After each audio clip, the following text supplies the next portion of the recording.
thank you so much for Keto Chow for being the presenting sponsor of Keto Palooza. This event directly would not be possible without the support of our sponsors and our vendors back there. So if you haven't shopped with them, please, feel free, go take a look and support businesses like this that help us keep going. So thank you so much. For people that have shopped and been looking around, but I encourage you to do so.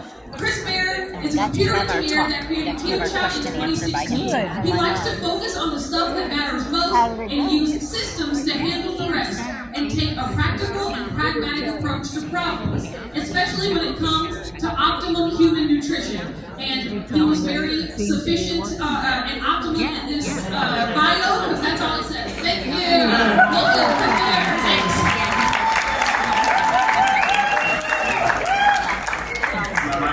Yeah, voice of God, let's go. Here we go. So, today we're going to be talking, she's back there, she's right there. Hi, Miriam. Right. So, we're going to talk about why you need electrolytes. To quote Dr. Ken Berry, because you are not a nuclear reactor. That is why you need electrolytes. You cannot create them. You have to ingest it. You have to bring it in somehow. So we're going to be talking about that. But yeah, that's the end of my talk. Okay, so, disclosures. For any of you who don't know, I created Keto Chow back in 2016. Well, 2015 if you want to be damn, which I usually am. I created Salty. It's got 2 T's. Salty. Hey, now you get it. Right? I created that in 2023, okay? I'm not a doctor. I am not a health practitioner. I am not going to be telling you what to do, but I do have a partial graphic design certificate from Salt Lake Community College. And like you, I can learn and read. So we're going to be going along for the fun. So, what are electrolytes? You guys know? Okay, so pure distilled water with nothing else in it, is not a good conductor of electricity. You need something in there to carry the charge. You need atoms that are missing an electron or that have an extra electron. Nerd, right? Those are ions. They really like to swap around electrons. And those specific metals, those are electrolytes. They do different things in your muscles and in your nerves.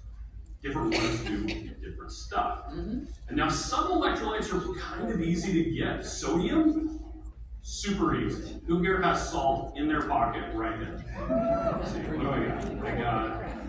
I got a Redmond, a little guy. I have those in my pocket. And I got a Redmond smoked salt too. I'll say that one later. Hold on. You might be eating some Brazilian barbecue next. So they never have enough salt. But so the salt, sodium specifically. By the way, all of these metals combined with something else are called salt. But we just call sodium chloride salt. If I mess up and don't refer to it as sodium chloride, you know what I'm talking about. But sodium, calcium, and chloride are very easy to get. But other electrolytes are extremely difficult or just really difficult to get. That's potassium and magnesium. So first off, king sodium. Sodium, I call it that because if you keep your sodium levels at a good level, everything else kind of falls in line. Now that's of course a generalization, and all generalizations are false. But if your sodium starts to come down, your kidneys are going to go, oh crap, we need some more sodium. So instead of kicking out potassium, instead of kicking out sodium, they're going to start to kick out potassium. Once you start to get low on potassium, you're going to start getting rid of magnesium. Having that sodium level high is going to help you. Now there's a really great doctor named Dr. James DiNicolantino. He wrote a book, wrote a book called Salt Fix. Salt Fix is a really, really good book. If you want to learn more about electrolytes, please check it out. But one thing I learned from that book is in your kidneys, what it's going to do is it's going to take all of the stuff out. and then it's going to decide what it needs to keep, and it's going to put it back in. So if you are having too much sodium in your diet, generally, again, all generalizations are false, generally it's going to actually be easier on your kidneys because it's going to pull all that stuff out and go, oh, I don't need to put this back in. I can throw this out into the urethra. That's great. And it puts the water back in and everything's fine. So I can't kind of stress this enough, but having too much electrolytes, generally speaking, is not going to be a problem, unless you have some very specific health issues. And again, my graphic design certificate from Salt Lake Community College does not allow me to give you medical advice. But anyway, now the recommendation that people limit their salt intake is not based on good science and information. You're actually more likely to find problems having too little.